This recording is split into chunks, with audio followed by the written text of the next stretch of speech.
and the All Indiana Podcast Network. This is the News 8 Daily 8 Podcast, a Wish TV News 8 update. Hello, I'm Jeremy Jenkins, and this is your News 8 Daily 8 Podcast for Tuesday, June 7th. Ryan Reynolds here from Mint Mobile. With the price of just about everything going up, we thought we'd bring our prices down. So to help us, we brought in a reverse auctioneer, which is apparently a thing.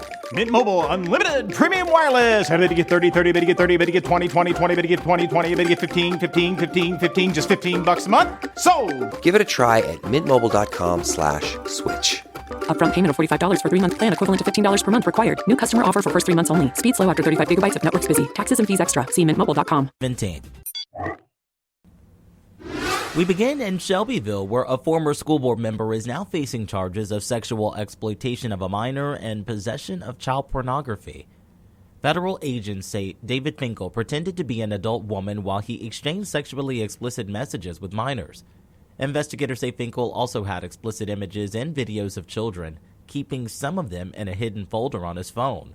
In addition to serving on the school board, Finkel unsuccessfully ran for mayor of Shelbyville back in 2023. He was also a founder and director of the Strand Theater, which closed last month due to problems with its building.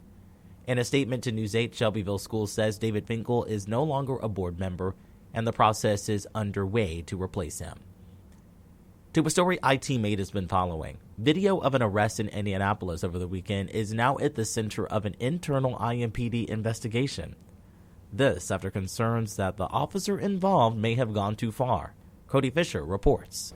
This is the sidewalk where police arrested the man early Sunday morning. Now, IMPD Chief Bailey says the video circulating on social media does not tell the full story.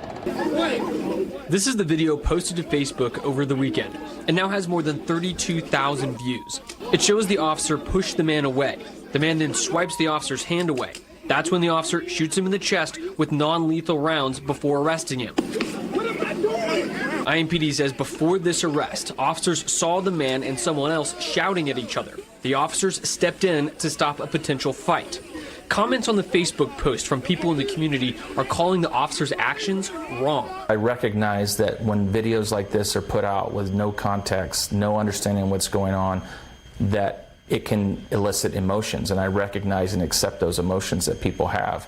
I have to step aside from those emotions and look for the facts and the truth. To get to the bottom of what happened, IMPD is having its Internal Affairs Division investigate the case to analyze whether or not the officers violated department policy. Chief Bailey says he won't decide if disciplinary action against the officer is called for until that investigation is complete. I'm not afraid of accountability, but I'm also not afraid to defend my officers when they're right.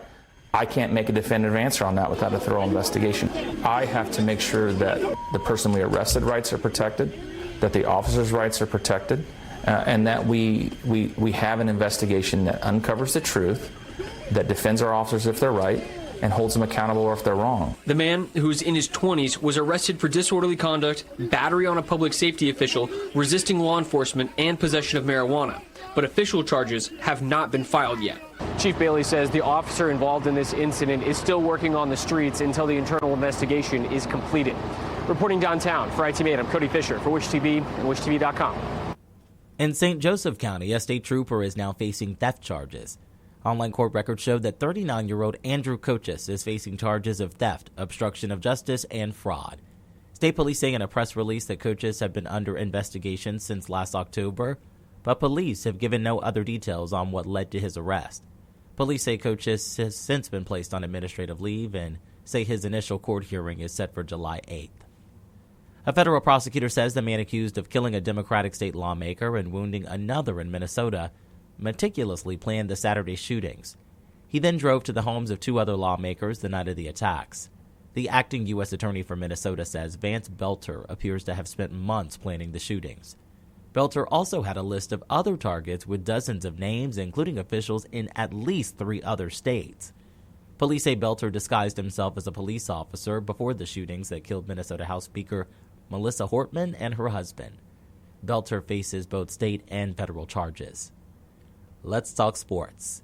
The Pacers now face a must-win Game 6 of the NBA Finals when they are back home this Thursday. The Pacers fell to the Thunder 120-109 last night in Oklahoma City and trailed the series 3-2. Tyrese Halliburton aggravated a right calf injury in the first quarter, but he said after the game that if he can walk, he will play in Game 6. Westfield's Joey Chestnut will be back to defend the Mustard Yellow Championship belt he never actually lost. Yesterday, Chestnut posted on social media that he will return to this year's Nathan's Famous Hot Dog Eating Contest on the 4th of July. You may recall the 16-time champion was not allowed to compete at last year's Nathan's event because of a dispute with Major League Eating over his sponsorship deal with the plant-based food company Impossible Foods. When it comes to the weather, Storm Track 8 says we are in for a humid and wet day. Meteorologist Marcus Bailey has your News 8 Daily 8 forecast. It is nice that we've kind of kicked out some of the rain. It was very gray and damp. Had a few good downpours to start off our morning hours. But now you've got kind of some hazy sunshine in spots. We're up to 77, southwest wind at 9. This is the number right here. Dew point is 70. That is tropical. Those are numbers that you kind of get when you're along the Gulf Coast sometimes around this time of year. Mid-70s is where we stand temperature-wise and continuing to climb here for the day today. Now, we still have some showers, and I think this is how a lot of the day is going to play out, all right? Showers up in east central Indiana around Delaware County, Madison County, Henry County. That's moving east. Got a few downpours there kind of entering into Southern Greene. Here in the metro, we might have a few sprinkles here, and with the heating of the day, you're going to get a little of these pop-ups from time to time. Not going to rain the entire afternoon, but the opportunity is there between now and, I'll say, sunset. 78 at 1 o'clock, 82 at 5.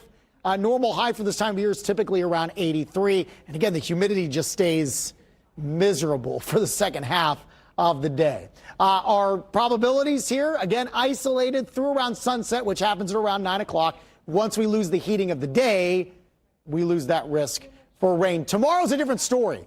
Cold front zips through, and that's going to bring a line of potentially strong thunderstorms. We have a level 3 out of 5 risk for strong thunderstorms for your Wednesday. Coming up, full timetable of when these storms arrive in my Storm Track 8 forecast coming your way in just a few minutes. To get a peek at Marcus Bailey's full forecast, just head over to wishtv.com, or you can download the Wish TV Storm Track 8 app. And don't forget to check out our Storm Track 8 weather blocks. This has been your News 8 Daily 8 podcast for Tuesday, June 17th.